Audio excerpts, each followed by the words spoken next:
Hello friends, இன்றைக்கி ரொம்ப இன்ட்ரெஸ்டிங்கான ஒரு வீடியோ பார்க்க போகிறோம். 25 கிராம் பட்டை, 10 கிராம் ஏலக்காய், பச்சை ஏலக்காய் அதில் 5 கிராம் பட்டை, 5 கிராம் பச்சை ஏலக்காய், 5 கிராம் கருப்பு ஏலக்காய், 6 கிராம் மிளகு 5 கிராம் ஜாதி பத்திரி 3 கிராம் நட்மேக் ஆந்திரா தமிழ்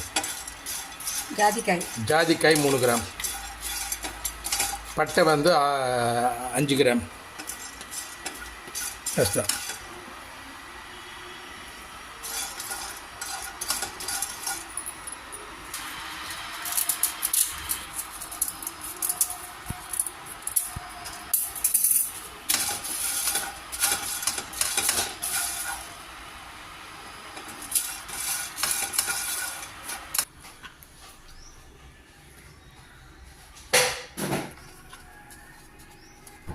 என்னுடைய ஹஸ்பண்ட் செஞ்ச கரம் மசாலா பவுடர் ரொம்ப டேஸ்ட்டு, ரொம்ப வாசனை. அதோட வாசனை வீடே கம்மன் வாசனையாக இருந்துச்சு. இதை போட்டு சிக்கன் கிரேவி சிக்கன் ஃப்ரை செஞ்சதை டேஸ்ட் அவ்வளோ யம்மியாக இருந்தது. நீங்களும் இதே மாதிரி செஞ்சு சாப்பிட்டு பாருங்கள் ஃப்ரெண்ட்ஸ். உங்கள் ஃபீட்பேக்கை கமெண்ட்ஸ் பண்ணுங்கள். நான் மறுபடியும் அடுத்த வீடியோவில்